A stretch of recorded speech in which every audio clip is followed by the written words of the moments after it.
The Spartans are among the most revered and feared warriors in all of history. But if you think they look like this, well, you're in for a shock. This is Ancient Workouts with me, Omar Isuf. In each episode, we examine the culture of one ancient group of warriors and try to apply aspects of their training, nutrition, and mentality into our own exercise routines. How do you stack up against these legendary warriors? Let's find out. Today, we're gonna take a look at the Spartans. I mean, you're not gonna shave that?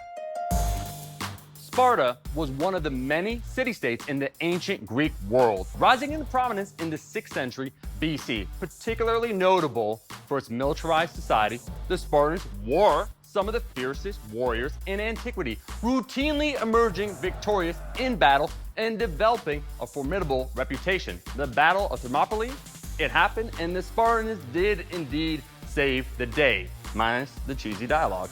But how did they train? What did they eat? And in all reality, how exactly did they look? Shocker number one, they were shorter than you think. Skeletal remains show the average height of the Hellenistic male as being about 5'7.5", a few inches shorter than the modern Greek male. So, the next time someone calls you short for being 5'8", correct them. You're actually just old world tall.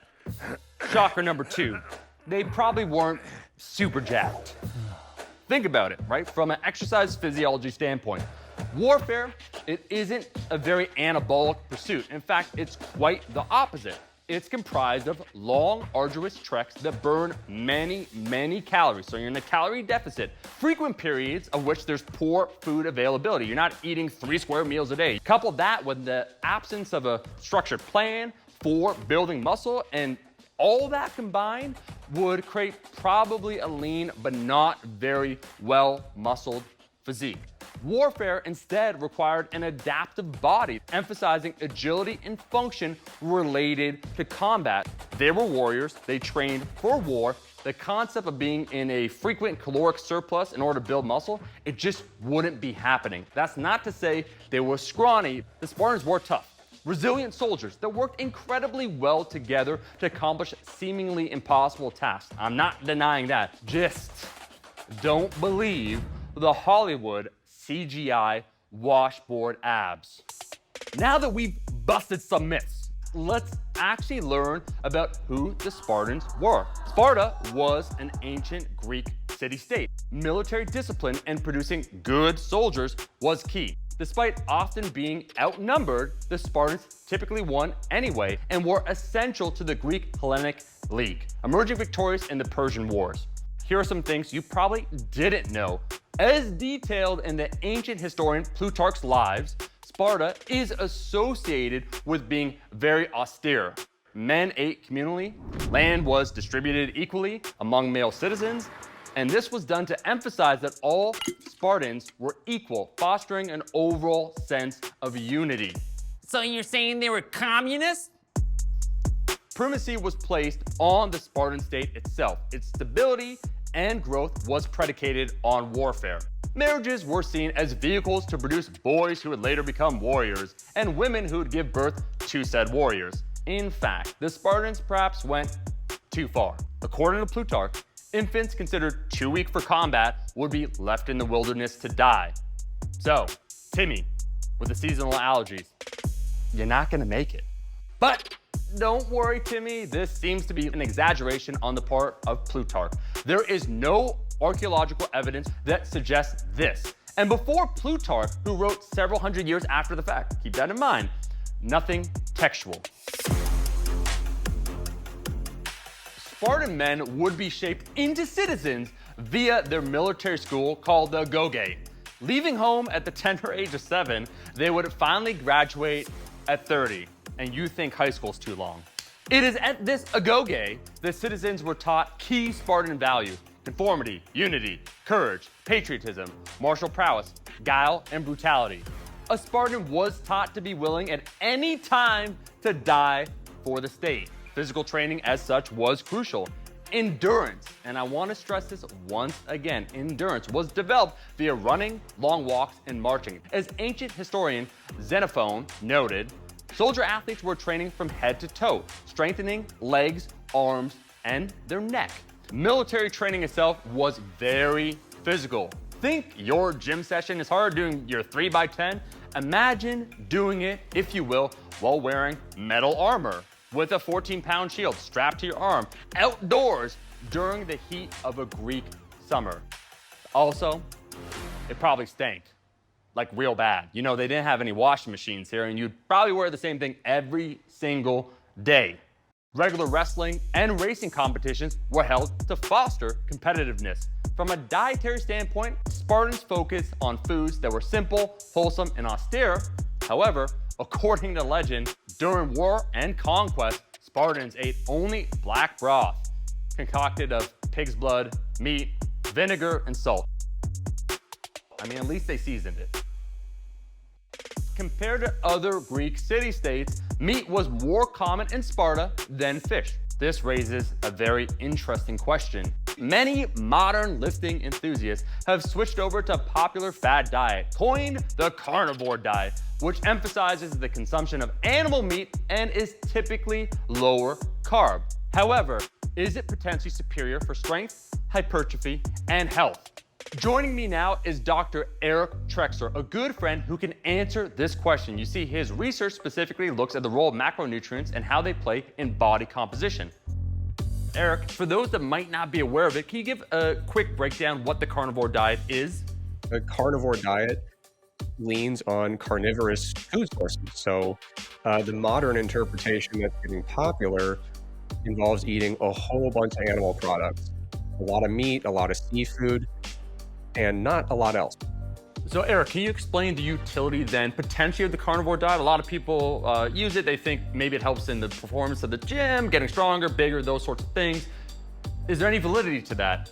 Carnivore diet, it includes some really nice food sources, right? So plenty of animal-based protein sources.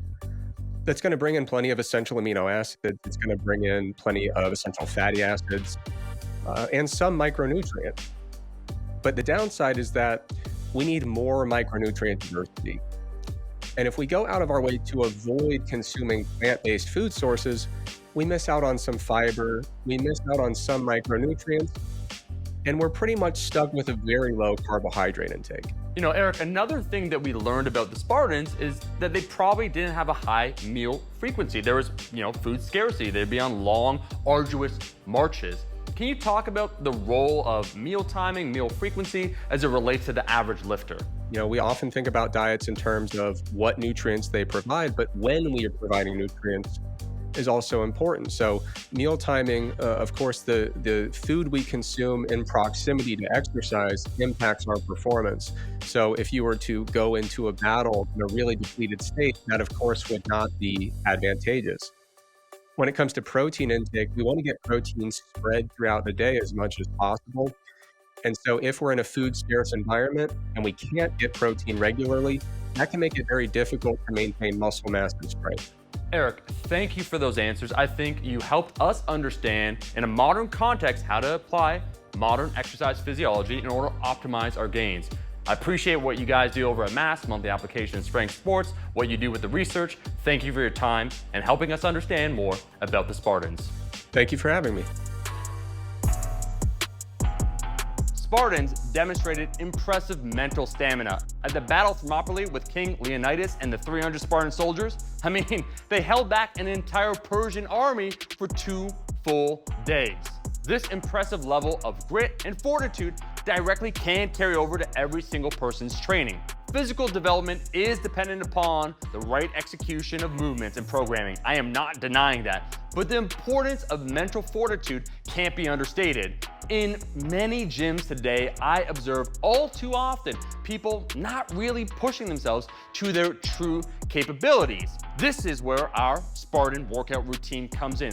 The first movement will be the weighted push-up. It can be just your standard push-up, but if you have access to a weighted vest or weighted implement, all the better. The second movement will be the plank, the weighted plank. Once again, if you can't do that, that's a core movement. So the first movement is a push movement, upper body, think swing, all those sorts of things. Second movement, core, and then lastly, The third movement will be squats, which is lower body dominant. We just spoke about, Spartans carrying heavy sacks, long endurance, long duration, so working your legs, but we're adding a Spartan twist here. You see, for today's Ancient Warrior Challenge, what we will be doing will be a Widowmaker set of squats. This lovely term is called the Widowmaker, a set of squats for 20, because it's very difficult. If you know your 1 rep max, you'll be squatting approximately a 65% of it. If you don't, think a weight you could do for 15 reps, whatever that is. And then we're gonna do it for 20 repetitions. Fatigue is gonna set in early. It's going to feel excruciating. We're gonna try and push past being uncomfortable, dig deep, and quite frankly, you'll be surprised with how many reps you get. I should say we're emphasizing clean form, fight through the tough reps, and dying is not an option.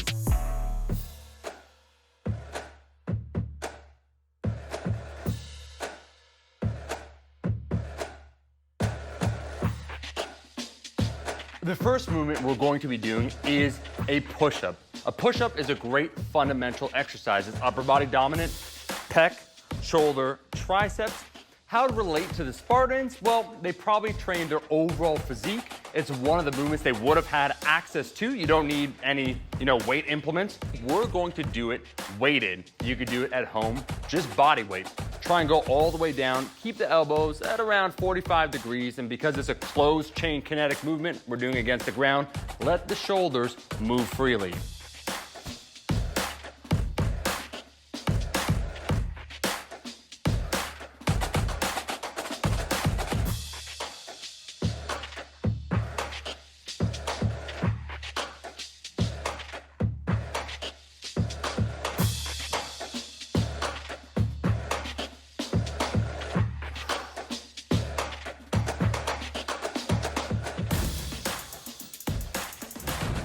That's that.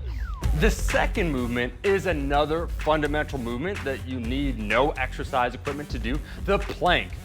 You've probably heard the concept of bracing, so keeping your core tight. You want your body parallel to the ground. You want to make sure your chin roughly kind of around your hands or maybe past your hands, squeezing the quads, the glute, and the core. Today, we're going to do it with a sandbag. You could do it with anything at home. It doesn't have to be weighted. But try and maintain that proper posture and think bracing, keeping that core tight.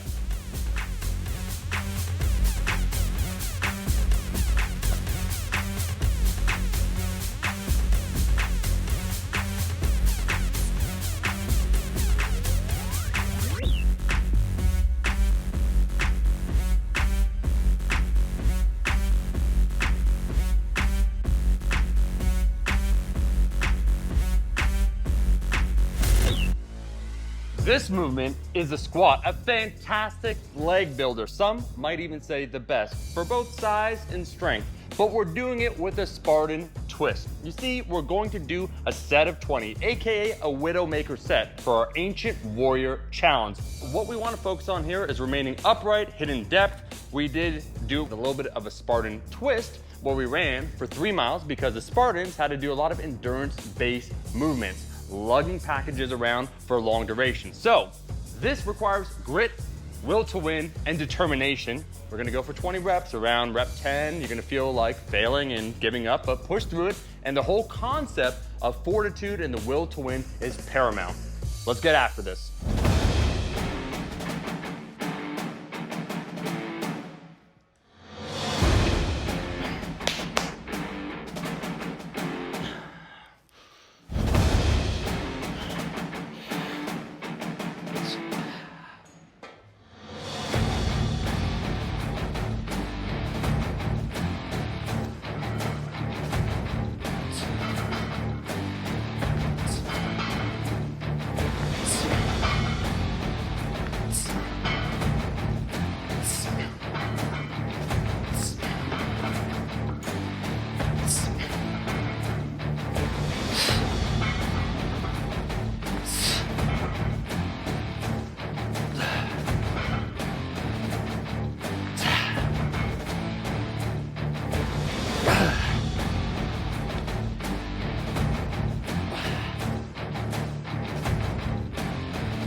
A